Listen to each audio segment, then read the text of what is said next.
Welcome, everybody. This is Books Cafe. I'm your host, Scott Patton, presented by www.free-ebooks.net. And I'm just going to give you a quick show. There's our website. You can get free books, 5 free books a month. We have a VIP where you can get unlimited. We have audiobooks. We have, I think, over 40,000 books. And here's all the categories you can get into. It's pretty amazing. And we've got lists if you're not sure what to get. And the whole point of this is really to support authors.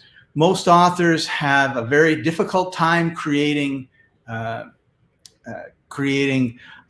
community because they're writers, they're not marketers. They hope the publishers will do that. The publishers don't want to talk to them unless they've got a huge following. So you can put your free book on free-ebooks.net. We've got 5 million members, and we've got many, many books that have 10,000, 20,000 downloads.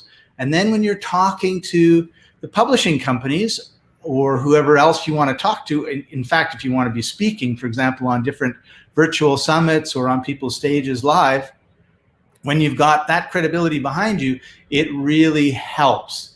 And we've got a few people that have said hi. Hey, Michael Bose, good to see you. And Zach Hossein, you are from Bangladesh. Good to see you too. Thanks for joining us. All right. So with that, head over to free-ebooks.net. Let me just put up our URL. Where is it? There it is. And check us out. If you're an author, we want to support you. If you love reading, we want to support you with that as well. All right. So let me just go back to full screen here. And I want to tell you, I am so excited. Now, he's not an author yet, I don't believe, because when I asked him, he put NA on the form. But he should have a book because he's got some absolutely amazing stories. I met him probably about 18 months ago now in Southeast Asia, and I was so impressed with him. He's an international speaker. He's a business and personal development coach. He's CEO of Leaders Must Lead, and we're going to be talking a lot about that because as an author, you really are a leader, whether you're writing nonfiction books, which in fact you're a super leader, or if you're writing fiction books because you are communicating with a group and that group is focused on you and your work. And his mission is to help creatives and entrepreneurs create and grow profitably and understand that dreams are real. He's had over 25 years experience in corporate roles, leading teams up to 2,000 and responsible for more than $150 million in revenue. He's a recognized expert in leadership, sales, and business strategy. Through his Dreams Are Real podcast, Leaders Must Learn Mastermind, Foundations of Success training, and powerful one-on-one coaching, he helps entrepreneurs around the world, from musicians and artists to chiropractors and coaches and retailers, experience success and accomplish their goals. So I'm really, really excited to have my good friend, Dan McPherson, on the show with us. Hey, Dan, how are you doing? Hey, I'm doing fantastic. Thanks for having me. I love any opportunity to talk to creatives and to share. I'm passionate about authors, and I'm super excited for our conversation. I'm excited to have you here too. And it's great to see you. It's not in person. I wish it was in person. Yeah, but, me too. But it's really cool that we met halfway around the world. I think you're in Michigan, right? I forgot to ask you. I am, Ann Arbor, Michigan. Ann Arbor, Michigan. I'm down in Medellin, Colombia. So thanks to technology and fast Wi-Fi, we're able to almost be together, virtually at least anyway. So Dan, tell me a little bit about how, are dreams really real? Absolutely. This is one of my most passionate topics. It's the reason I started a podcast in this area. And actually, I started it a little bit as a result of the trip that we took last year, where we met in Southeast Asia. As I traveled, we talked about the idea, or my topic was the idea that dreams are real, overcoming our own objections, the things that we have in our way to create the life we want. And as we've shared in the podcast, it's been incredible to see that no matter where people come from, we've had people from 20 countries. No matter what they do, we've had people from 25 careers. No matter what they've been through, we've had 40 people share their experience with suicide. We've had people share about abuse and all these crazy circumstances that they come out of. But also beyond that, they've just said there are two things that are always true. There is always light through the darkness, and we always have some form of trauma in our life. Everybody has challenge. And secondly, that dreams are always real. And I just love to see hundreds and thousands of people proving that every day. Nice. And it really is. And so is there a process you help people through to make their dreams real? Like for someone who says, you know what, I have this dream, I really want to do this. For me, my experience has always been there's a lack of confidence in taking those steps towards achieving your dreams. And I think the other part of this question is, or issue is, I always say this, we live in a McDonald's culture where you walk in, you say, I want a Big Mac, they throw you a Big Mac, you walk out, and that's how long it takes. And I'm living my dream right now. And what blew me away was about 3 years ago, a friend of mine texted me and said, Scott, I'm just so happy to see you living your dream. And I was a little taken back. And I said, can you elaborate on that? Like, what do you mean I'm living my dream? And she says, well, it would have been 15 years ago at that time, but it would be 20 years now, is when we were talking, what you're doing now is all you would talk about. And now you're doing it. So for me, living the dreams is not necessarily something that's going to happen. It could, I suppose, happen tomorrow, but it's also a part of a process where, because our dreams can also change. When you're a parent of a young child, your dreams are a lot different than when you're an empty nester like I am, right? Like I was dreaming of my kids just living with me because I was divorced, and that was my dream. And then after they lived with me and they grew up and they moved out on their own, my dream was to travel the world. So, and I think, so my point being is that sometimes we're impatient in letting we don't have a redwood grow up overnight, but we expect sometimes our dreams to happen tomorrow, and when they don't, we get disappointed. Yeah, I agree completely. And even taking something as simple as the McDonald's analogy, if you walk in and say, I'll take a Big Mac exactly the way that they give it, then yes, they'll throw it to you right away. But if you ask for something to be customized, to get it exactly the way that you want, they'll make it fresh, and it might take twice as long or 3 times as long or even 5 times as long for you to get it. It's still, in a relative sense, pretty quick, but it's a lot longer. And I think our life is a little bit like that when we choose not to just take what the world would give to us, to not just accept what happens to be in front of us at the moment, but to pause and ask, what do we really want? And decide that we're going to not only ask for that, but maybe step behind the counter and create it and take a hand in it, that there is a time factor involved.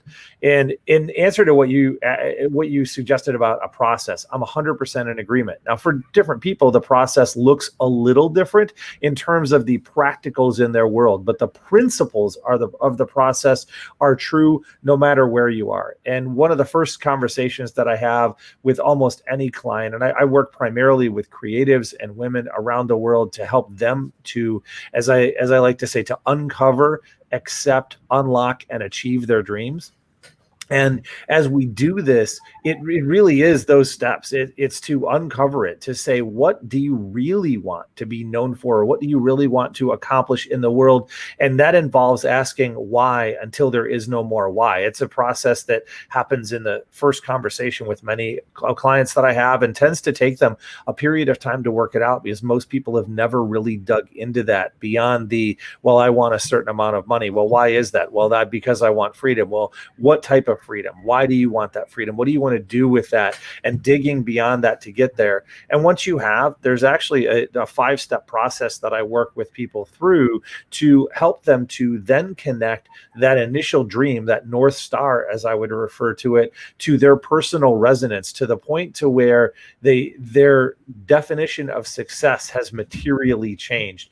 And for me, that's the biggest step that shows when we've truly gotten it laid out, when we've truly gotten this place where someone will have some comfort and confidence, is when their definition of success changes. And I'll just add in there that my definition of success has finally changed to the most healthy thing that it's ever been in my life, and what I believe to be true, which is that if you are living the purpose you were meant for in the world today, then you are currently successful. And for the first time in my life, I can, without dodging away from it, without feeling nervous, without feeling like a fraud or an imposter, I can look at you in the eye, as even across the countries here, and say, I am successful because I know I'm living the purpose I'm meant for in the world today. And that's a lot of what I help people to do, because that is the first foundational series of steps on the way to their dreams. That is beautiful. I was, and you're right. Like, oftentimes people think about dollars as their measurement of success. Yep. And I had an interesting experience yesterday that you kind of reminded me a bit about. There are a number of families in Colombia. Well, there's many people in Colombia that are struggling because they don't have the social net that the United States and Canada has.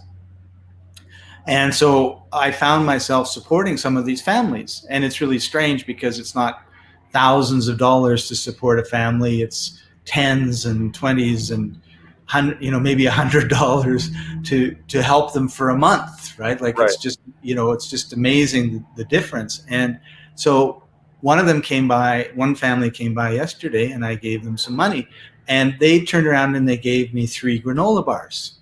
And I was like, no, you don't have to. And they insisted, right? And so it was, and as you were talking, I was thinking, the granola bars were more valuable than the paper I gave them. Right. When you think about it, right? I can keep one of them. And I'm sure I can go someplace and I can exchange the money for food. But at that moment, I had something to eat, and they had a couple pieces of paper. Right. And so when we get stuck on this paradigm of, well, I need to have whatever it is in order to validate my success, I think that creates a massive hole, that I'll just say, in the soul. And we're trying to constantly fill that up. And a lot of people, they'll get the hot car they want, or they'll get the nice house that they want, and they'll wonder, like, why am I so unhappy? I spent 25 years seeking fulfillment and not finding it. And that was such an educational journey for me. After I survived my first suicide attempt at 16, one of the lessons that I connected with was that in your life, your environment, the people that you're around, the places you are, that has influence, but it's our choices that create change. The other thing that resonated through to me was that I was meant to do something in the world. And I didn't really know what it was at that point in time. I wish I did. So I spent 25 years looking for it, thinking, well, if I help people, if I help more people, I'll get there. If I get the next promotion, I'll get there. If I make the next amount of money, I'll get there. And I never did. And at the end of that period of time, I started to see what I was meant to do in the world. I started to come to understanding because I was asking the right questions. If there's one piece of advice that I give to people, or one skill that I suggest they build, it's be more curious, ask better questions. That is where you'll find a lot of your true success. And at the end of that 25 years, I finally stepped back. I looked at the people who flew in to offer me my 3rd promotion in 5 years. And I said, what would it look like if I declined? I resigned, walked away from more money than I ever thought I'd make in my life, to go to zero and jump off the cliff and start my own business. Now, that path isn't for everybody. That's a pretty high risk, high reward path, but it was what I needed to do. And I encourage people, even if it isn't that big of a step, to take a step. I find that the most difficult thing to do is to overcome the momentum of zero. And so what I suggest for people is, if you have some sense of what your dream is, to take and just pause for a moment, breathe a little bit, and ask yourself, what is the absolute smallest, most definable step that I could take that I could accomplish in the next 24 hours? No matter what it is, it doesn't matter how small it is. It could be writing your name somewhere. It could be writing your goal on a piece of paper. It could be sending one email. Whatever it is that takes you the tiniest fraction toward your dreams, when you do that action, which you can do within 24 hours. Heck, a lot of times you can do it within 5 minutes. You have now overcome the momentum of zero, and every step you take forward will put you on the path to the success you really crave. Oh, man. In the darkest days of my life, I would say the second darkest set of days in my life, I was sharing a 2-bedroom apartment, and I could barely afford a $500 a month rent, let alone food. And I remember sitting down and thinking, how am I going to dig myself out of this hole? I was depressed, lethargic, and like what you were just saying about just taking that one step. And I'll just say I had a little voice say in my ear, because I don't know how I had the insight, but it was, you have no confidence. And it was kind of like, if you just do something successful, no matter how small, you'll grow a little bit more confident. And then you do something else and you'll grow more. And as just pile the successes on, and they don't have to be big successes. So I said, okay, I'll walk around the block. Right. And I walked around the block, and it was the easiest thing in the world for me to do, but I did it. I said, I'm going to do this. I have to achieve a goal. So what's my goal? Walk around the block. And then I walked around the block twice and 3 times and 4 times. And then I said, okay, my goal is this. And I did that. And over the following year, I gradually filled the hole up so that I was now back in the world as opposed to down in this deep, dark, dank, ugly place. And I think what you just said was so important is, take that little step and take another little step. And what I would add to it is there's help. Like, you're not alone. There's me, there's you do a lot of this sort of thing. And so, because when I'm down in that hole, I think, well, I'm in a hole by myself. And that, of course, is a lie. But that's how I feel. And I don't want to tell people what's going on or anything else. And I think one of the changes in the last 20, 30, 40 years is the fact that there is lots of help if you look for it, if you ask for it, if you try to get it. I think it's such a crucial message. And this is, as I believe one of my passion topics. I'm actually speaking this weekend at an anti-suicide summit, and I'm forming a foundation called Light from Darkness to help prevent suicide. But I also speak consistently about the importance of mental and emotional health for leaders. And since everybody in the planet is a leader one way or another, I'm speaking about that for everybody. And it's something that I've struggled with anxiety and depression for a lot of my life.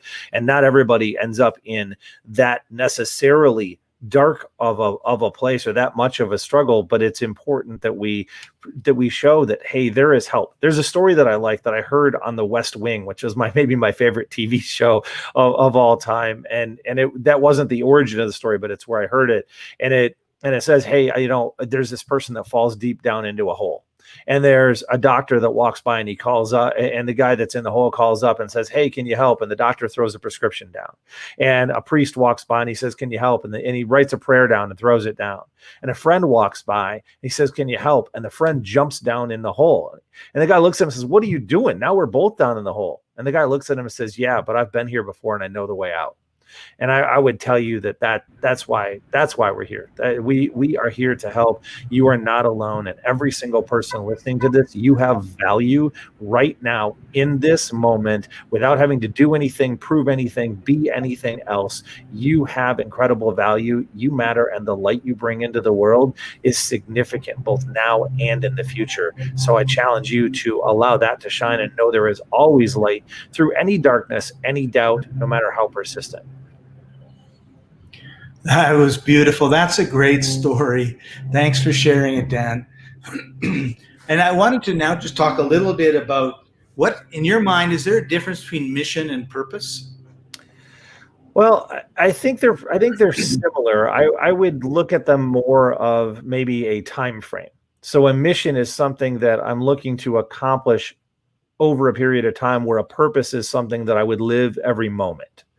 So I work towards the mission, and I live as part of it, but I live my purpose every day. And that's probably the easiest definition of it. So for me, my mission is to create generational change. It's really to equip a million creatives and entrepreneurs with the tools they need, the foundations of success they need to achieve their dreams, so that they will then naturally inspire generational change that will reduce the larger problems of society, human trafficking and hunger and poverty and racism and all of those things, in a measurable way in the next 20 years. That's my mission. That's what I live to achieve. But what I live every day is that earlier part of it. It's how do I equip and inspire and support entrepreneurs and creatives and leaders, and give these people the tools that they need to really go on their path, and I serve in that way.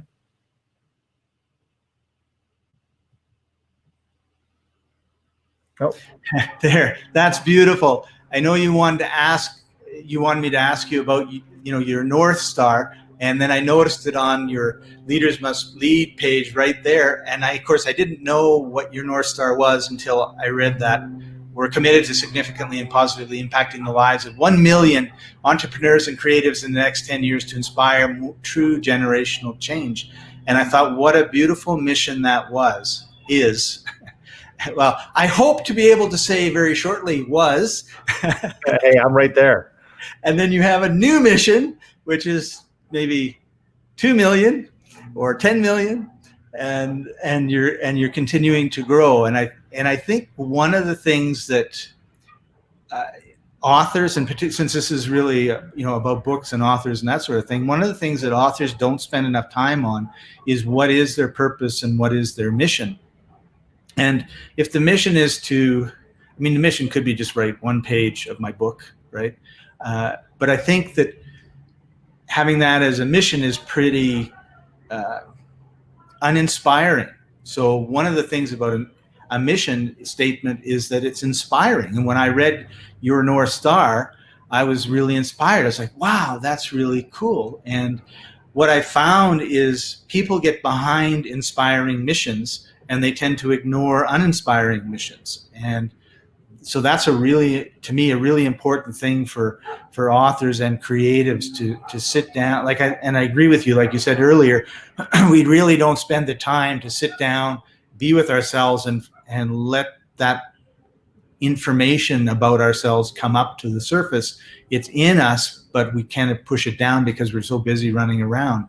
And to have a positive, inspiring mission like you have, inspires people to come together and follow you and contribute. And my dad always said, many hands make light work.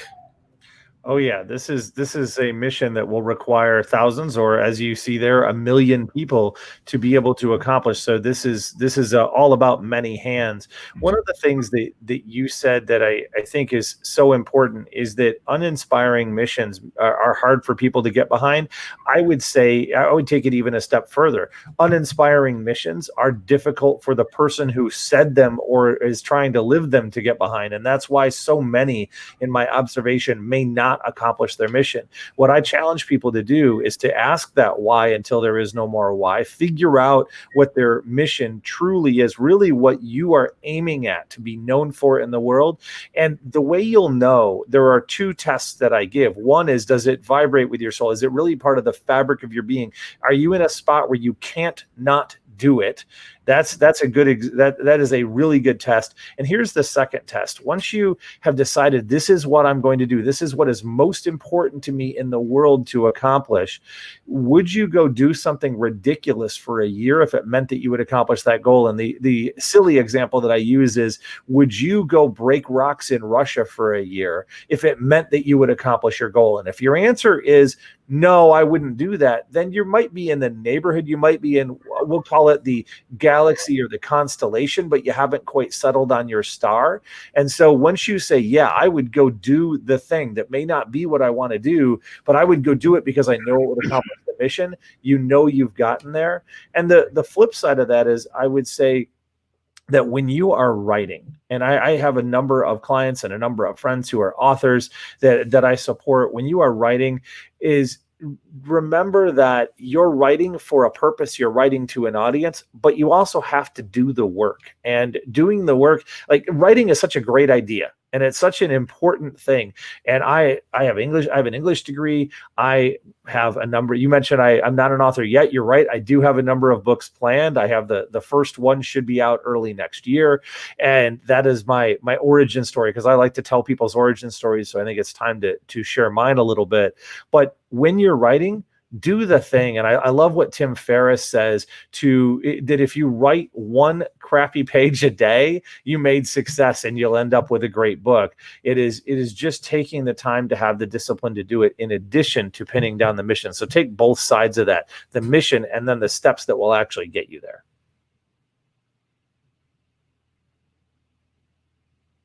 You're muted again. I'm in a noisy place. The planes go by, so I mute myself because I don't want it to disturb your talk. And then, of course, I forget that I'm muted. But beautifully said. Thank you for that. So we're getting towards the end of our time together, and we've only got a few minutes left. And I wanted to ask you, how are some of the ways that you support authors? And I think I have one of your web pages up. So as you're talking about them, maybe I can show that page as well. Yeah, that's fantastic. I love authors, and I love the written word. I love to be able to immerse myself in a book, whether it is fiction or nonfiction. I love the knowledge and the inspiration that come from it. And my encouragement to you is write. Absolutely do the thing. How do I help them? In a couple of different ways. One is I like to provide inspiration of my own. The spoken word is more my thing. I have to fight a little harder for the written word. So we help through sharing the Dreams Are Real podcast that we mentioned earlier. And for those who would be interested in learning more about that, there's a Facebook group called, not surprisingly, Dreams Are Real podcast.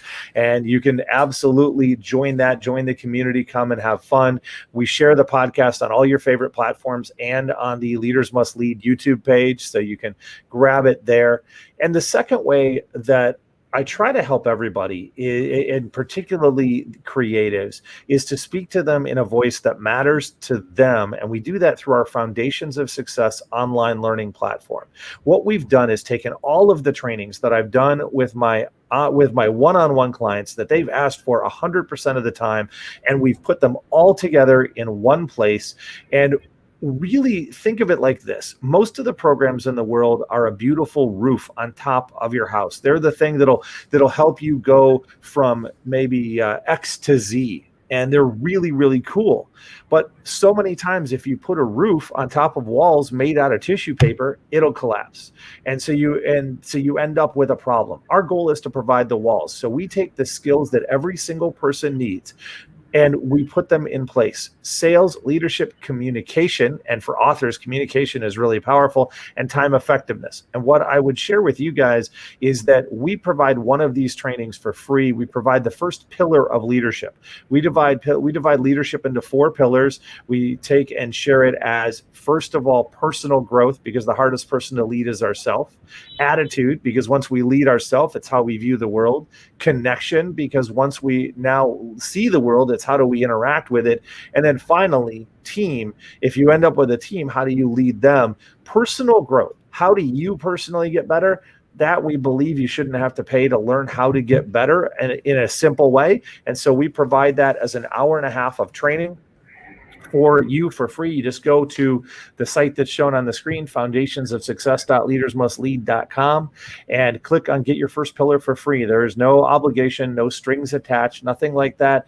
And you will get access to the information, the very best training we've been able to put together on personal growth, the tools that support it, all of the additional resources, everything that comes with it. And I truly hope you enjoy it. And I would tell you that the authors who have gone through this, including several of my friends, have told me that it is incredibly valuable and has shaped their perspective of how they can go forward in a more productive way. Thanks, Dan. I put that in the comments below, so there's a link directly to it in the comments, whether you're on Facebook, YouTube, or Periscope, or seeing it on our website later on. So thanks for sharing that with everybody, Dan. That's above and beyond the call of duty. I'm excited that your book's coming out because I know you've got some amazing stories, some amazing information that really the world needs, and a book is a powerful way to do that. And I hope that when you're close to launching your book or have just launched your book, however it is you feel is best, that you come back on and share more about the book with our audience, because we'd love to have you back. I appreciate that. I am absolutely in for that. Wonderful.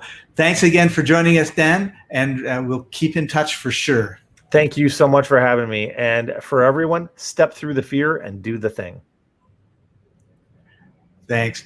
Well, that's it for this episode of Books Cafe, presented by free-ebooks.net. Thanks for joining us, everybody. Really appreciate having you here with us, whether it's live or in the replays. And we'll see you next time. Bye-bye.